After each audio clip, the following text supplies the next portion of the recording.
voz que há de cantar o sol, e tudo cantará o dia que vier, e até o sonho mais sonhado vai acontecer, e no amanhecer do dia que virá, na nossa esperança outro galo cantará.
A voz que há de cantar o sol, e tudo cantará o dia que vier, e até o sonho mais sonhado vai acontecer, e no amanhecer.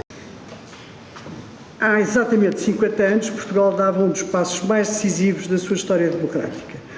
Depois da Revolução de Abril, das eleições, isto já foi tudo dito, portanto não vale a pena repetir, mas enfim, vou tentar, para a Assembleia Constituinte, da aprovação da Constituição, das eleições legislativas de 76 e da eleição do Presidente da República, General Ramalhianes, tomava posse do primeiro governo constitucional liderado por meu pai, Mário Soares. Constituía-se o primeiro governo plenamente legitimado pelo voto dos portugueses ao abrigo da nova Constituição. O meu pai, aliás, disse numa entrevista à Maria João Avilés que tinha esperado e tinha insistido esperar pela eleição do Presidente Ramalhianes para justamente ter toda a legitimidade para aceitar o cargo de Primeiro-Ministro. É importante recordar que este governo assentava numa legitimidade democrática. O Partido Socialista tinha vencido de forma inequívoca, como aqui já foi dito, as eleições para a Assembleia Constituinte em abril de 75, apesar de todas as tentativas de que as eleições não acontecessem, do apelo ao voto em branco, mas ganhou as eleições com 37,9% dos votos e foi um resultado que surpreendeu praticamente toda a gente, num período particularmente conturbado da Revolução. Um ano depois, em abril de 76, voltou a vencer as primeiras eleições legislativas em liberdade, obtendo 34,9% dos votos, uma certa quebra. O PS apresentava então um programa claro, uma visão e um projeto para o país. Vencer a crise, que está ali naquele livrinho que o Emílio Rui trouxe, vencer a crise e consolidar a democracia e afirmar a integração europeia, sintetizado do icónico slogan, que também já aqui foi lembrado, Europa connosco. De facto, foi organizado um comício notável no Porto, em que estiveram os principais líderes socialistas e sociais-democratas, muitos deles estavam no poder, então, na Europa. A formação do governo revelava muito da cultura democrática introduzida pelo Partido Socialista e pelo pai, e por diferentes gerações de políticos de tradição republicana, destacados resistentes, com capacidade intelectual inegável. Apesar da vitória eleitoral, portanto, como disse, aguardou-se pela eleição do Presidente da República, respeitando desde o primeiro momento o novo quadro constitucional. Mas essa legitimidade democrática não escondia as dificuldades que então eram avassaladoras, como também já aqui foi dito por todos os historiadores e por Rui Vilar. Portugal enfrentava uma crise económica e financeira sem precedentes. Como recordava, aliás, o jornalista Dominique Bouchain, jornalista francês, que foi enviado pelo Mundo e praticamente viveu um ano, desde a Revolução do 25 de Abril até 75, até o final do PREC, e ele dizia numa entrevista que fez. O meu pai, em 76, dizia: o senhor herda uma situação diabolicamente, e estou a citar o Dominique Bouchin, uma situação diabolicamente complicada. E só cito 5 valores: uma taxa de desemprego de 15%, 35% de inflação, menos 6% para o produto interno bruto, 40% das reservas de ouro do Banco de Portugal acumuladas no tempo de Salazar e de Caetano estão hipotecadas, e mais de 1 milhão de repatriados das colónias portuguesas. Este é o estado do país, o que é que o senhor vai fazer? E o próprio jornal Le Monde questionava então e dizia, e cito também, que outra coisa poderá ser o Sr. Soares senão o administrador da bancarrota. Hoje, passados 50 anos, podemos afirmar com segurança essa espécie de profecia estava errada. O que a ação deste primeiro governo constitucional viria a demonstrar nos meses e anos seguintes foi precisamente o contrário do que aquela visão céptica anunciava. Ao escolher a sua equipa governativa, Soares procurou reunir um governo capaz de responder a um contexto de emergência nacional. E na entrevista à Maria João Avilés, depois estudou um livro em novembro de 96, ele recordava que começou por escolher, que tinha começado por escolher, e cito, as pessoas que lhe pareceram mais indicadas para realizar o projeto que tinha para Portugal. Reuniu, como disse o Rui Vilar e os outros historiadores, figuras do Partido Socialista, mas também independentes e personalidades de reconhecido prestígio técnico e moral.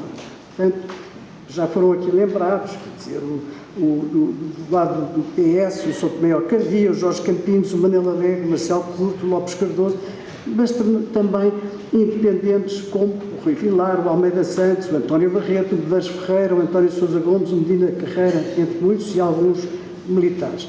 Aliás, o professor José Miguel Sardica revelou, e o meu pai diz isso também, se não me engano, na entrevista que dá a Maria João Avilés, revelou que ele não queria ser Primeiro-Ministro. Ele quis convencer o Salgado Zana a ser ele o Primeiro-Ministro. Achava que o Salgado Zana estava mais preparado, tinha saído do 6º governo provisório, estava mais preparado, conhecia melhor a máquina, para ser ele o Primeiro-Ministro. Mas o Zana não aceitou.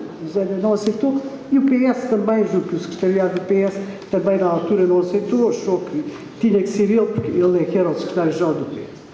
E, portanto, foi, no discurso de tomada de posse, ele definiu com grande clareza qual seria a orientação do governo.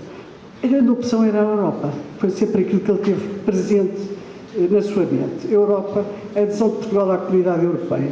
Ele sempre, eu julgo que ele teve essa visão desde que não aceitou ficar em Portugal quando da morte do pai e resolveu ir para Paris, para o exílio, porque ou era preso ou ia para o exílio, e nós fomos, o João, o irmão, e eu de carro para Paris com ele e com a minha mãe, e ele tinha essa visão. Ele dizia: eu posso ser muito mais útil lá fora do que cá dentro, porque lá fora estabeleço contactos, e estabeleceu uma teia de relações imensa com os líderes socialistas e sociais-democratas da Europa, que depois seria, de facto, extremamente útil quando ele foi, também foi aqui citado pela professora Maria Inácia Rezola, quando ele foi, logo a seguir ao 1º de maio, ele embarca num avião enviado pelo general Spínola para as principais capitais europeias e pedir o reconhecimento da Junta de Salvação Nacional e dizer o que é que se estava a passar.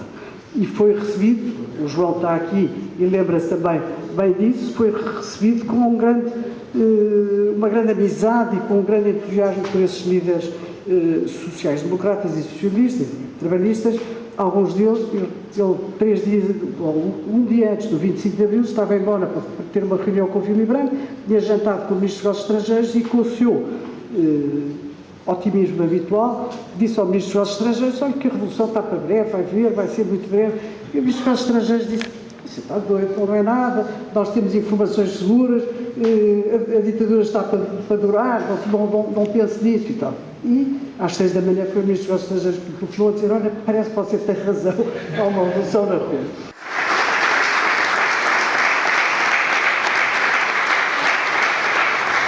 Num tempo em que e termino já, num tempo em que se multiplicam as comemorações e as evocações e agradeço esta colaboração que é de facto notável e é muito importante para os jovens. Não podemos deixar que se esbata a memória deste momento fundamental da nossa história contemporânea e, sobretudo, que se reescreva a história, porque há também uma tentativa de reescrever a história que nós não podemos permitir, nós socialistas. Nunca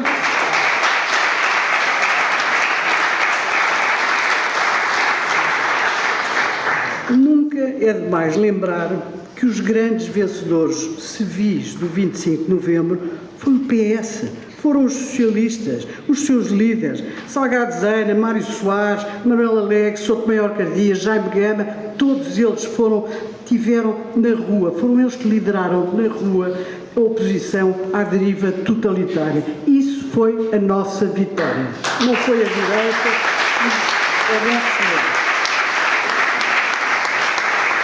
A direita agora quer festejar o 25 de novembro, mas essa vitória foi nossa e só nossa. Ali a Margarida Marques, eu lembro que andámos na rua e fizemos as manifestações todas.